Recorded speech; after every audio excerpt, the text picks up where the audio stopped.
Kita harus bicara jujur soal Victor Gyökeres. Setengah tahun lalu banyak yang skeptis dan menganggap dia cuma bakal jadi pelapis mahal, tapi sekarang dia benar-benar membuktikan diri sebagai mesin penghancur yang bikin pertahanan lawan berantakan total. Dia bukan lagi tipe striker yang cuma muter-muter mencari celah atau sekedar menjadi pengalih perhatian lawan di kotak penalti.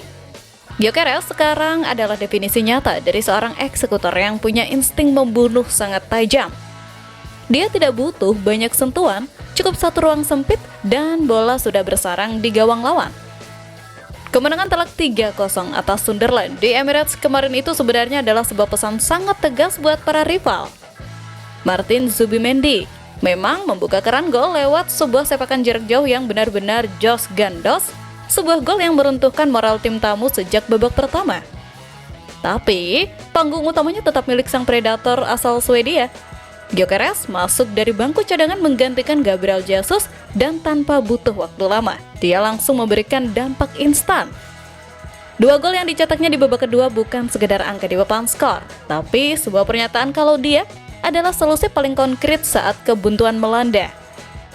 8 kontribusi gol dalam 8 laga terakhir itu bukan sebuah keberuntungan, itu adalah hasil dari mental baja yang dibentuk lewat tangan dingin Arteta.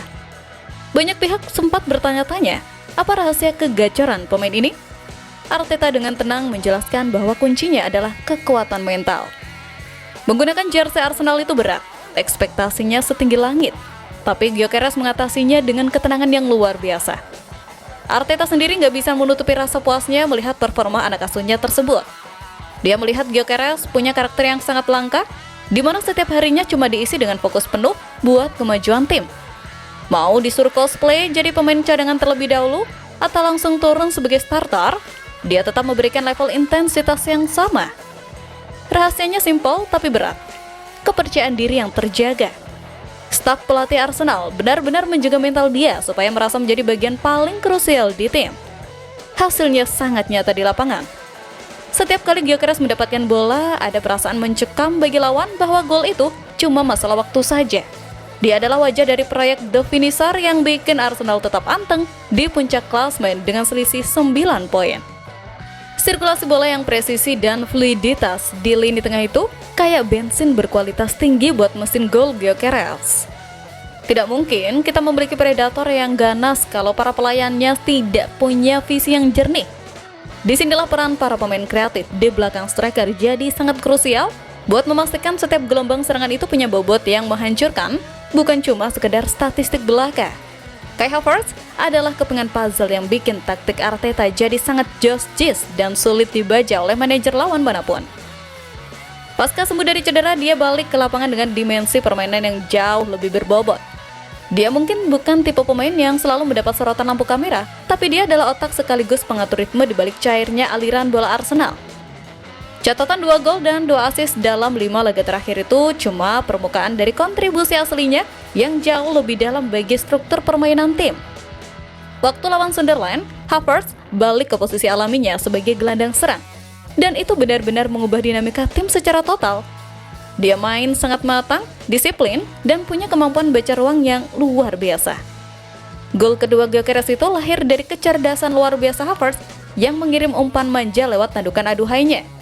Sebuah momen jenius yang menunjukkan kalau dia punya ketenangan di atas rata-rata saat berada di area krusial. Havertz bukan cuma pemain yang lari ke sana kemari, dia adalah pemain yang berpikir 2 langkah di depan lawan. Dia tahu persis kapan harus menahan bola untuk menunggurkan setimnya naik, dan kapan harus melepas umpan terobosan yang bikin bek lawan kelihatan bingung. Arteta sekarang punya kemewahan taktik yang luar biasa karena fleksibilitas yang dimiliki Havertz. Kehadiran pemain asal Jerman ini bikin Arsenal punya variasi serangan yang sangat kaya. Dalam satu momen, Havertz bisa tiba-tiba muncul di kotak penalti sebagai penyerang tambahan, dan di momen lain dia bisa turun sangat jauh ke bawah untuk menjemput bola demi membantu transisi. Ini bukan lagi soal eksperimen gagal, tapi soal gimana seorang pemain kelas dunia menemukan ritme terbaiknya di dalam sistem yang tepat. Havertz sudah jadi nyawa baru yang bikin lini tengah meriam London punya keseimbangan antara kreativitas dan disiplin taktis yang sangat presisi. Keseimbangan yang dibawa Havertz juga memberikan ruang gerak lebih luas bagi rekan-rekan setimnya untuk lebih berkreasi tanpa takut meninggalkan lubang di tengah. Evolusi peran ini menunjukkan kalau Arsenal bukan lagi tim yang bergantung pada satu individu, melainkan sebuah kolektif yang saling melengkapi. Dengan Havertz yang kembali bugar, Arsenal seolah menemukan kembali identitas mereka sebagai tim yang tidak hanya menang, tapi menang dengan gaya yang dominan. Keberhasilan membangun tim utama yang solid memang penting, tapi manajemen Arsenal juga sadar kalau regenerasi itu harga mati. Sambil terus menunjukkan dominasi di liga, Arsenal secara diam-diam sudah menyiapkan fondasi masa depan supaya siklus kejayaan yang sedang mereka bangun ini tidak berhenti cuma di satu generasi saja. Visi jangka panjang Arsenal makin kelihatan jelas waktu mereka memutuskan buat merekrut talenta muda Daniel McCarron dari Dungannon Swifts. Bocah berusia 16 tahun ini bukan talenta sembarangan.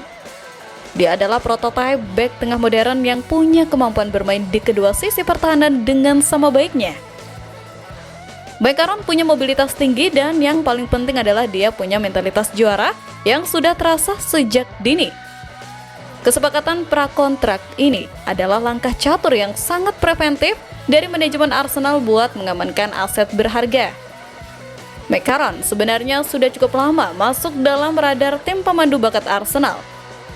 Dia pernah mencatatkan kesuksesan besar waktu menjalani masa uji coba di akademi dan bahkan ikut andil membawa tim U17 Arsenal meraih gelar juara di Brasil pada tahun 2024 lalu.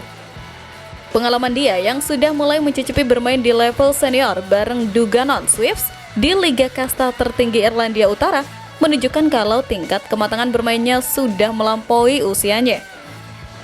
Arsenal gak cuma mencari pemain yang jago menendang bola, mereka mencari karakter pemain yang punya kemauan belajar seumur hidup. Daniel McCarron dijadwalkan bakal bergabung secara penuh dengan skuad akademi di London Utara pada Juli 2026 mendatang. Perekrutan ini adalah bukti nyata kalau Arsenal serius membangun kedalaman skuad dari level akar rumput hingga ke tim utama.